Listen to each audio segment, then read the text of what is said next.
Welcome to Vidyarthivani YouTube channel. ನಾವು ಇವತ್ತು BA 3ನೇ ಸೆಮಿಸ್ಟರಿನ ರಾಜ್ಯಶಾಸ್ತ್ರ ವಿಷಯದಲ್ಲಿ ಬರುವ BR ಅಂಬೇಡ್ಕರ್ ಅವರ ಸಾಮಾಜಿಕ ದೃಷ್ಟಿಕೋನಗಳ ಬಗ್ಗೆ ಬರೆಯಿರಿ ಅಂತ ನಿಮಗೆ ಪರೀಕ್ಷೆಯಲ್ಲಿ 10 ಅಂಕಕ್ಕೆ ಅಥವಾ 15 ಅಂಕಕ್ಕೆ ಕೇಳಬಹುದಾದ ಪ್ರಮುಖ ಪ್ರಶ್ನೆಯಾಗಿದೆ. ನೀವು ಮೊದಲನೇದಾಗಿ ಈ ಕ್ಲಾಸನ್ನು ಕೇಳುತ್ತಿದ್ದರೆ ತಪ್ಪದೆ ಸಬ್ಸ್ಕ್ರೈಬ್ ಮಾಡಿ, ಹಾಗೆ ಸಪೋರ್ಟ್ ಮಾಡಿ.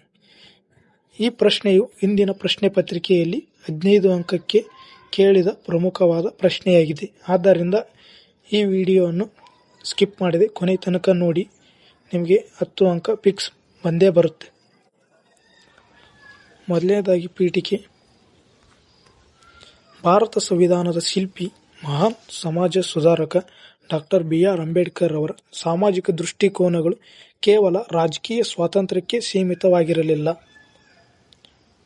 ಬದಲಿಗೆ ಅವರು ಶೋಷಣೆ ಮುಕ್ತ, ಸಮಾನತೆಯಿಂದ ಕೂಡಿದ ಸದೃಢ ಸಮಾಜದ ನಿರ್ಮಾಣವನ್ನು ಬಯಸಿದ್ದರು. ನೀವು ಕೇಳಿರುವ ಪ್ರಮುಖ ಅಂಶಗಳ ಆಧಾರದ ಮೇಲೆ ಅವರ ಸಾಮಾಜಿಕ ದೃಷ್ಟಿಕೋನಗಳ ವಿವರಣೆ ಈ ಕೆಳಗಿನಂತೆ ವಿವರಿಸಲಾಗಿದೆ. ತದನಂತರ ಪೀಠಿಕೆ ಯಾವ ರೀತಿಯಾಗಿ ಬರೆಯಬೇಕೆಂಬುದನ್ನು ನೋಡೋಣ. ಡಾಕ್ಟರ್ BR ಅಂಬೇಡ್ಕರ್ ಅವರು ಭಾರತದ ಸಾಮಾಜಿಕ ವ್ಯವಸ್ಥೆಯನ್ನು ಆಳವಾಗಿ ಅಧ್ಯಯನ ಮಾಡಿದ ಧೀಮಂತ ನಾಯಕನಾಗಿ ಹೊರಹೊಮ್ಮಿದ್ದಾರೆ. ಅವರ ಪ್ರಕಾರ ರಾಜಕೀಯ ಪ್ರಜಾಪ್ರಭುತ್ವಕ್ಕೆ ಸಾಮಾಜಿಕ ಪ್ರಜಾಪ್ರಭುತ್ವವೇ ಅಡಿಪಾಯ. ಜಾತಿ ಪದ್ಧತಿಯ ಅಸಮಾನತೆಯನ್ನು ಹೋಗಲಾಡಿಸಿ ಪ್ರತಿಯೊಬ್ಬ ಮಾನವನಿಗೂ ಗೌರವಯುತ ಜೀವನವನ್ನು ಕಲ್ಪಿಸಿಕೊಡುವುದೇ ಅವರ ಸಾಮಾಜಿಕ ಹೋರಾಟದ ಮುಖ್ಯ ಧ್ಯೇಯವಾಗಿದೆ ಅಥವಾ ಮುಖ್ಯ ಘೋಷಣೆಯಾಗಿದೆ. ಇನ್ನು ಸಾಮಾಜಿಕ ದೃಷ್ಟಿಕೋನಗಳು. ಅಂಬೇಡ್ಕರ್ ಅವರ ಸಾಮಾಜಿಕ ಚಿಂತನೆಗಳು ಜಾತೀಯತೆ, ಅಸ್ಪೃಶ್ಯತೆ ಮತ್ತು ಲಿಂಗ ತಾರತಮ್ಯದ ವಿರುದ್ಧವಾಗಿದ್ದವು. ಸಮಾಜದಲ್ಲಿ ಕೆಳವರ್ಗದವರು ಮತ್ತು ಮಹಿಳೆಯರು ಅನುಭವಿಸುತ್ತಿದ್ದ ಯಾತನೆಗಳಿಗೆ ಅವರು ಕಾನೂನು ಮತ್ತು ಶಿಕ್ಷಣದ ಮೂಲಕ ಪರಿಹಾರವನ್ನು ಹುಡುಕಿದರು. ಶಿಕ್ಷಿತರಾಗಿ, ಸಂಘಟಿತರಾಗಿ ಹೋರಾಡಿ ಎಂಬ ಅವರ ಕರೆ ಇಡೀ ಸಮಾಜದ ಪ್ರಗತಿಯ ದೃಷ್ಟಿಕೋನವನ್ನು ಒಳಗೊಂಡಿತ್ತು. ಮೊದಲನೇದಾಗಿ ಸಮಾನತೆ. ಸಾಮಾಜಿಕ ದೃಷ್ಟಿಕೋನ ಯಾವ ರೀತಿಯಾಗಿತ್ತಂದರೆ, ಮೊದಲನೇದು ಸಮಾನತೆ. ಅಂಬೇಡ್ಕರ್ ಅವರಿಗೆ ಸಮಾನತೆ ಎಂದರೆ ಕೇವಲ ಕಾನೂನಿನ ಮುಂದೆ ಸಮಾನತೆಯಲ್ಲ, ಬದಲಿಗೆ ಸಾಮಾಜಿಕ ಅಥವಾ ಸಮಾಜದಲ್ಲಿ ಮತ್ತು ಆರ್ಥಿಕ ಸಮಾನತೆ. ಹುಟ್ಟಿನ ಆಧಾರದ ಮೇಲೆ ಯಾರನ್ನು ಮೇಲು ಕೀಳು ಎಂದು ನೋಡಬಾರದು ಎಂದು ಹೇಳಿದ್ದಾರೆ. ಪ್ರತಿಯೊಬ್ಬರಿಗೂ ಸಮಾನ ಅವಕಾಶಗಳು ಸಿಕ್ಕಾಗ ಮಾತ್ರ ದೇಶದ ನೈಜ ಅಭಿವೃದ್ಧಿ ಸಾಧ್ಯ ಎಂದು ಅವರು ಬಲವಾಗಿ ನಂಬಿದ್ದರು. ಇನ್ನು ಎರಡನೇದಾಗಿ ಸ್ವಾತಂತ್ರ್ಯ. ಸಾಮಾಜಿಕ ದೃಷ್ಟಿಕೋನದಲ್ಲಿ ಸ್ವಾತಂತ್ರ್ಯ ಯಾವ ರೀತಿಯಾಗಿರಬೇಕೆಂಬುದನ್ನು ನೋಡೋಣ. ಸ್ವಾತಂತ್ರ್ಯ ಎಂದರೆ ಕೇವಲ ಬ್ರಿಟಿಷರಿಂದ ಸಿಕ್ಕ ಅಧಿಕಾರವಲ್ಲ, ಅದು ಪ್ರತಿಯೊಬ್ಬ ವ್ಯಕ್ತಿಯ ಆಲೋಚನೆ, ಅಭಿವ್ಯಕ್ತಿ ಮತ್ತು ತನ್ನಿಷ್ಟದ ವ್ಯಕ್ತಿಯನ್ನು ಅಥವಾ ವೃತ್ತಿಯನ್ನು ಅರಿಸಿಕೊಳ್ಳಲು ಸ್ವಾತಂತ್ರ್ಯ ಎಂದು ಅಂಬೇಡ್ಕರ್ ಅವರು ಪ್ರತಿಪಾದಿಸಿದ್ದಾರೆ. ಸಾಮಾಜಿಕ ಬಂಧನಗಳಿಂದ ಮುಕ್ತಿ ಪಡೆಯುವುದೇ ನಿಜವಾದ ಸ್ವಾತಂತ್ರ್ಯ ಎಂದು ಅವರ ವಾದವಾಗಿತ್ತು. ಇನ್ನು ಮೂರನೇದಾಗಿ ಸಾಮಾಜಿಕ ನ್ಯಾಯ.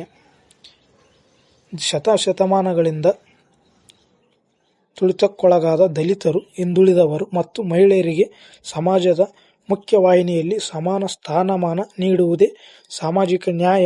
ಇದಕ್ಕಾಗಿ ಅವರು ಸಂವಿಧಾನದಲ್ಲಿ ಮೀಸಲಾತಿ ಮತ್ತು ವಿಶೇಷ ರಕ್ಷಣೆಗಳ ಮೂಲಕ ಸಾಮಾಜಿಕ ನ್ಯಾಯವನ್ನು ಕಾನೂನುಬದ್ಧವಾಗಿ ಗೊಳಿಸಿದರು. ಅಂದರೆ ಸಮಾಜದಲ್ಲಿ ಮಹಿಳೆಯರಿಗೆ ಸಾಮಾಜಿಕ ನ್ಯಾಯ ಸಿಗಬೇಕೆಂಬುದು ಮತ್ತು ಹಿಂದುಳಿದವರು ಮತ್ತು ದಲಿತರಿಗೆ ನ್ಯಾಯ ಸಿಗಬೇಕೆಂಬುದು ಇವರ ಸಾಮಾಜಿಕ ದೃಷ್ಟಿಕೋನವಾಗಿತ್ತು.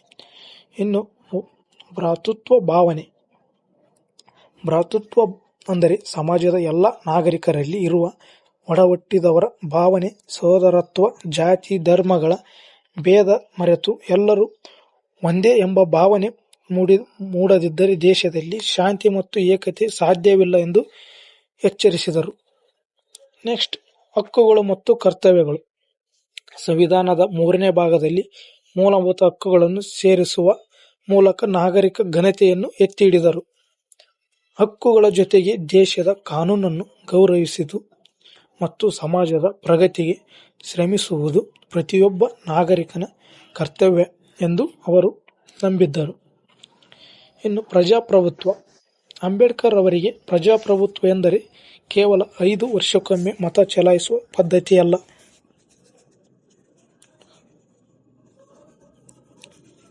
ಅದು ಒಂದು ಮತ ಒಂದು ಮೌಲ್ಯ ಎಂಬ ತತ್ವದ ಆಧಾರದ ಮೇಲೆ ಸಮಾಜದಲ್ಲಿ ಕ್ರಾಂತಿಕಾರಿ ಬದಲಾವಣೆ ತರುವ ಮತ್ತು ಜನರ ಜೀವನ ವಿಧಾನವನ್ನು ಸುಧಾರಿಸುವ ಒಂದು ಶಕ್ತಿಯಾಗಿದೆ ಎಂದು ಹೇಳಿದ್ದಾರೆ.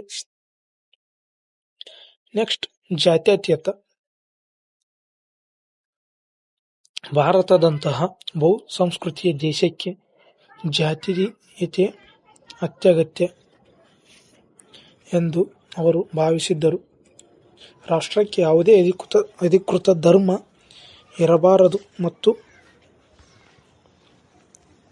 ಸರ್ಕಾರವು ಎಲ್ಲ ಧರ್ಮಗಳನ್ನು ಸಮಾನವಾಗಿ ಕಾಣಬೇಕು ಎಂದು ಮತ್ತು ಧರ್ಮದ ಹೆಸರಿನಲ್ಲಿ ಯಾರಿಗೂ ತಾರತಮ್ಯ ಮಾಡಬಾರದೆಂದು ಅವರ ನಿಲುವಾಗಿತ್ತು. ಇನ್ನು ರಾಷ್ಟ್ರೀಯತೆ ಮತ್ತು ಬಲಿಷ್ಠ ಕೇಂದ್ರ ಸರ್ಕಾರ. ಭಾರತವು ಭಾಷೆ, ಜಾತಿ, ಪ್ರಾದೇಶಿಕತೆಯ ಹೆಸರಿನಲ್ಲಿ ವಿಭಜನೆಯಾಗದಂತೆ ತಡೆಯಲು ಒಂದು ಬಲಿಷ್ಠ ಕೇಂದ್ರ ಸರ್ಕಾರ ಅತ್ಯಗತ್ಯ ಎಂದು ಅಂಬೇಡ್ಕರ್ ವಾದಿಸಿದರು. ದೇಶದ ಏಕತೆ ಮತ್ತು ಸಮಗ್ರತೆಯನ್ನು ಕಾಪಾಡಲು ಬಲಿಷ್ಠ ಕೇಂದ್ರಕ್ಕೆ ಹೆಚ್ಚಿನ ಅಧಿಕಾರಗಳನ್ನು ಸಂವಿಧಾನದಲ್ಲಿ ನೀಡಿದರು. ಈ ಕ್ಲಾಸ್ ನಿಮಗೆ ಅರ್ಥವಾಗುತ್ತದೆ ಇಲ್ಲ ಎಂತೆಂದು ಕಮೆಂಟ್ ಮೂಲಕ ತಿಳಿಸಿ. ಅರ್ಥವಾಗದಿದ್ದರೆ ಈ ವಿಷಯವನ್ನು ನೋಟ್ಸ್ ಮಾಡಿಕೊಂಡು ಓದಿಕೊಳ್ಳಿ, ಅರ್ಥವಾಗುತ್ತದೆ. ಇನ್ನು ಯಾರು ಸಬ್ಸ್ಕ್ರೈಬ್ ಮಾಡಿಲ್ಲ ನಮ್ಮ ವಿದ್ಯಾರ್ಥಿವಾಣಿ ಯೂಟ್ಯೂಬ್ ಚಾನಲನ್ನು ಸಬ್ಸ್ಕ್ರೈಬ್ ಮಾಡಿ. ಇದೇ ಥರ 10 ಅಂಕದ ಮತ್ತು 15 ಅಂಕದ ಎಕ್ಸಾಮಿಗೆ ಅಥವಾ ಪರೀಕ್ಷೆಗೆ ಕೇಳಬಹುದಾದ ಪ್ರಶ್ನೆಗಳನ್ನು ಅಪ್ಲೋಡ್ ಮಾಡುತ್ತೇನೆ. ಇನ್ನು ಸ್ವತಂತ್ರ ನ್ಯಾಯಾಂಗ ವ್ಯವಸ್ಥೆ. ಯಾವುದೇ ರಾಜಕೀಯ ಪಕ್ಷ ಅಥವಾ ಸರ್ಕಾರದ ಒತ್ತಡಕ್ಕೆ ಮಣಿಯದೆ ಕೆಲಸ ಮಾಡುವ ಸ್ವಾತಂತ್ರ್ಯ ನ್ಯಾಯಾಂಗ ಪ್ರಜಾಪ್ರಭುತ್ವದ ಜೀವಾಳ ಎಂದು ಅವರು ನಂಬಿದ್ದರು. ಶೋಷಿತರ ಮತ್ತು ಸಾಮಾನ್ಯ ಜನರ ಹಕ್ಕುಗಳನ್ನು ರಕ್ಷಿಸಲು ನ್ಯಾಯಾಲಯಗಳು ಮುಕ್ತವಾಗಿರಬೇಕು ಎಂಬುದು ಅವರ ಆಶಯವಾಗಿತ್ತು. ಒಂದು ಮತ್ತು ಒಂದು ಮೌಲ್ಯ ಅಂದರೆ ಒಂದು ಮತ ಅಥವಾ ಒಂದು ಮೌಲ್ಯ, ಒನ್ ಮ್ಯಾನ್ ಒನ್ ವ್ಯಾಲ್ಯೂ. ರಾಜಕೀಯದಲ್ಲಿ ನಾವು ಒಬ್ಬ ವ್ಯಕ್ತಿಗೆ ಒಂದು ಮತ ಮತ್ತು ಒಂದು ಮತಕ್ಕೆ ಒಂದು ಮೌಲ್ಯ ಎಂಬ ತತ್ವವನ್ನು ಅಂಗೀಕರಿಸುತ್ತಿದ್ದೇವೆ. ಆದರೆ ನಮ್ಮ ಸಾಮಾಜಿಕ ಮತ್ತು ಆರ್ಥಿಕ ಜೀವನದಲ್ಲಿ ನಾವು ಈ ಒಂದು ವ್ಯಕ್ತಿ ಒಂದು ಮೌಲ್ಯ ಎಂಬ ತತ್ವವನ್ನು ನಿರಾಕರಿಸುತ್ತಲೇ ಬಂದಿದ್ದೇವೆ. Doctor B R. ಅಂಬೇಡ್ಕರ್ ಅವರ ಪ್ರಕಾರ ಕೇವಲ ರಾಜಕೀಯದಲ್ಲಿ ಮತದಾನ ಹಕ್ಕು ಸಿಕ್ಕರೆ ಸಾಲದು, ಸಮಾಜದಲ್ಲಿ ಮತ್ತು ಆರ್ಥಿಕ ರಂಗದಲ್ಲಿಯೂ ಪ್ರತಿಯೊಬ್ಬ ವ್ಯಕ್ತಿಗೂ ಸಮಾನವಾದ ಮೌಲ್ಯ ಸಿಗಬೇಕು. ಸಾಮಾಜಿಕವಾಗಿ ಈ ತತ್ವ ಜಾರಿಯಾಗದಿದ್ದರೆ ರಾಜಕೀಯ ಪ್ರಜಾಪ್ರಭುತ್ವವು ತೇಲುವ ತರಗೆಲೆಯಂತಾಗುತ್ತದೆ ಎಂದು ಅವರು ಎಚ್ಚರಿಸಿದ್ದರು. Doctor B R. ಅಂಬೇಡ್ಕರ್ ಅವರ ಈ ಎಲ್ಲ ಸಾಮಾಜಿಕ ದೃಷ್ಟಿಕೋನಗಳು ಇಂದಿಗೂ ಭಾರತವನ್ನು ಮುನ್ನಡೆಸುವ ದಾರಿದೀಪಗಳಾಗಿವೆ. ಇದೆಲ್ಲ ಮಾಹಿತಿಯು ಬಿ.ಆರ್. ಅಂಬೇಡ್ಕರ್ ಅವರ ಪ್ರಕಾರ ಸಾಮಾಜಿಕ ದೃಷ್ಟಿಕೋನಗಳ ಪ್ರಮುಖವಾದ ಅಂಶಗಳು ಮತ್ತು ತತ್ವಗಳಾಗಿವೆ. ಪರೀಕ್ಷೆಯಲ್ಲಿ 10 ಅಂಕಕ್ಕೆ ಅಥವಾ 15 ಅಂಕಕ್ಕೆ ಕೇಳಬಹುದಾದ ಸಾಧ್ಯತೆ ಹೆಚ್ಚು ಇರುವ ಪ್ರಶ್ನೆಯಾಗಿದೆ. ಮತ್ತು ಮುಂದಿನ ಕ್ಲಾಸಿನಲ್ಲಿ ನಾವು ಅಂಬೇಡ್ಕರ್ ಅವರ ಪ್ರಕಾರ ಜಾತಿರಹಿತ ಸಮಾಜದ ಬಗ್ಗೆ ಅವರ ತತ್ವಗಳನ್ನು ಕುರಿತು ನೋಡೋಣ. ಈ ವಿಡಿಯೋ ನಿಮಗೆ ಇಷ್ಟವಾದರೆ ತಪ್ಪದೆ ಲೈಕ್ ಮಾಡಿ, ಹಾಗೆ ಕಮೆಂಟ್ ಮಾಡಿ. ಇನ್ನೂ ಯಾರು ನಮ್ಮ ವಿದ್ಯಾರ್ಥಿವಾಣಿ ಯೂಟ್ಯೂಬ್ ಚಾನಲನ್ನು ಸಬ್ಸ್ಕ್ರೈಬ್ ಮಾಡಿಲ್ಲ ತಪ್ಪದೆ ಸಬ್ಸ್ಕ್ರೈಬ್ ಮಾಡಿ. ಇದೇ ಥರ ನಿಮಗೆ ಉಪಯುಕ್ತವಾದ ವಿಡಿಯೋವನ್ನು ಅಪ್ಲೋಡ್ ಮಾಡುತ್ತಿರುತ್ತೇನೆ. ಎಲ್ಲರಿಗೂ ಧನ್ಯವಾದಗಳು. ತಪ್ಪದೆ ಎಲ್ಲ ಇತಿಹಾಸ ಮತ್ತು ಕನ್ನಡ ವಿಷಯದ ಪ್ರಮುಖವಾದ ಪ್ರಶ್ನೆಗಳ ಬಗ್ಗೆ ಚರ್ಚಿಸುತ್ತೇನೆ. ಇದೇ ರೀತಿಯಾಗಿ ಎಲ್ಲ ರೀತಿಯ ಪ್ರಮುಖವಾದ ಪ್ರಶ್ನೆಗಳನ್ನು ನನ್ನ ವಿದ್ಯಾರ್ಥಿವಾಣಿ ಯೂಟ್ಯೂಬ್ ಚಾನಲಲ್ಲಿ ಅಪ್ಲೋಡ್ ಮಾಡಿದ್ದೇನೆ. ತಪ್ಪದೆ ಇನ್ನೂ ಯಾರು ನೋಡಿಲ್ಲ ಹೋಗಿ ತಪ್ಪದೆ ಎಲ್ಲ ವಿಡಿಯೋಗಳನ್ನು ನೋಡಿ.